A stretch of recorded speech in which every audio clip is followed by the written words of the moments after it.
In the ever-evolving world of first-person shooters, Ubisoft are promising to deliver a game that will shake up the genre. XDefiant brings forth a fresh experience that pushes the boundaries of what players have come to expect.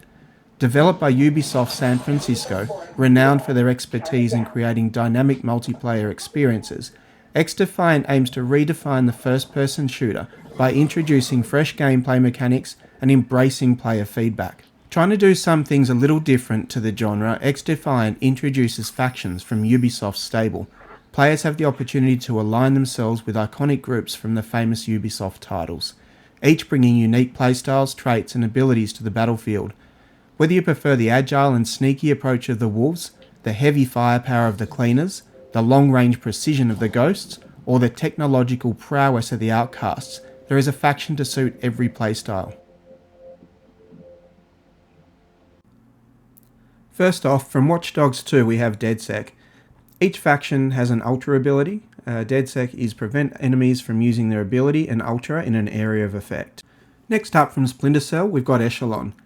Their Ultra ability is to reveal enemies and hunt them down with Sam Fisher's 5.7 pistol.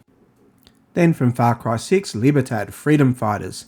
Ultra is to deploy the Medico backpack for a large health and healing boost in a limited area. Good for points. From Tom Clancy's Ghost Recon Phantoms, their Ultra is a spherical plasma shield combined with a point-blank electro scattergun for close quarters combat. And finally we have the Cleaners from Tom Clancy's The Division. Their Ultra is a flamethrower and ensures enemies are thoroughly sterilised. The loadout screen is very reminiscent of COD. Rifles in the beta at least, we have the M16, the M16, the M4A1, the AK-47 and the ACR 6.8.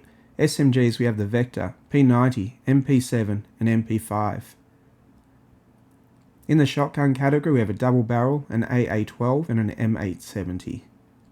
LMGs the RPK-74, M60 and M249. Marksman, SVD and the Mark 20. In the sniper the TAC-50 and the M44. One thing Ubisoft have done really well is show you all the stats. You've got damage and range drop-offs, bullet velocity, your movement, your accuracy and your ammo.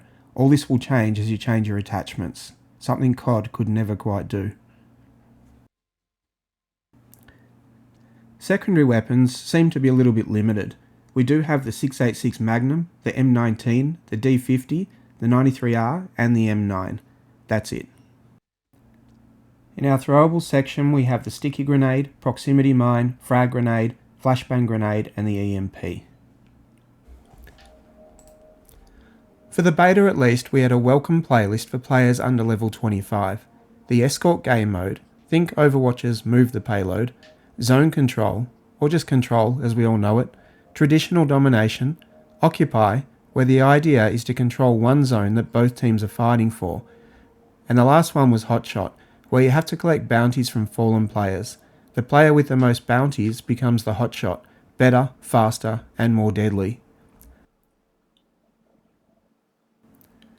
The beta also included a fairly substantial practice mode, offering a firing range, which was a great place to check out recoil patterns and fall off, an ability and ultra testing area where you could make the AI act in different ways to test out your powers. It also had an assault course that was actually pretty fun. These were all as you would expect, but it is nice of Ubisoft to include these, so that players can get a good feel for the game.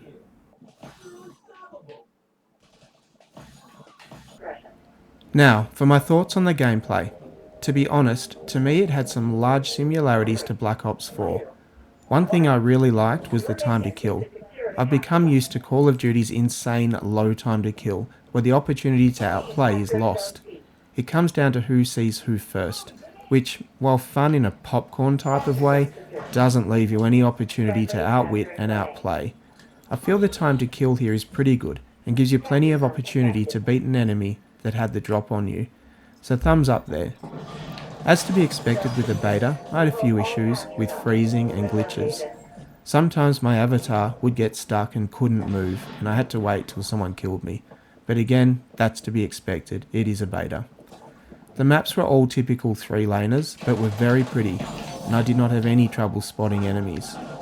I ran the game on an RTX 2070 Super, so, a bit older hardware, and it ran really smoothly. I was getting about 150, 160 frames per second.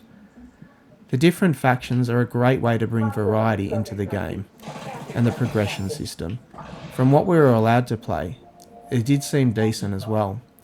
The movement felt really nice. It was easy to pop into cover, then pop out again and take a few shots. So another thumbs up for movement.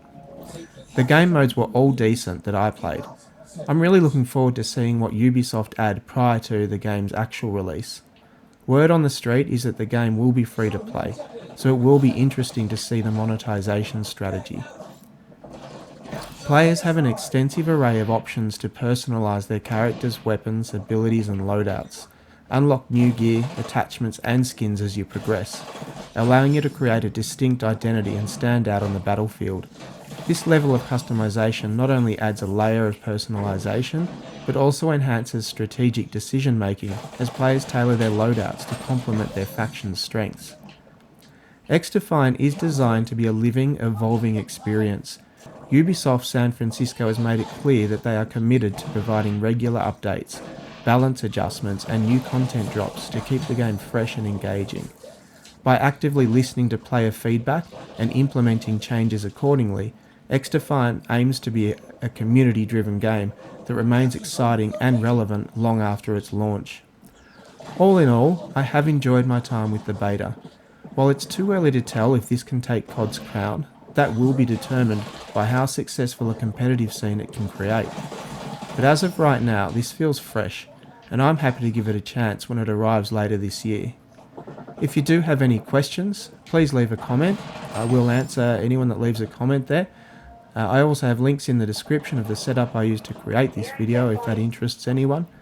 But aside from that, thanks for watching. I will see you in the next one.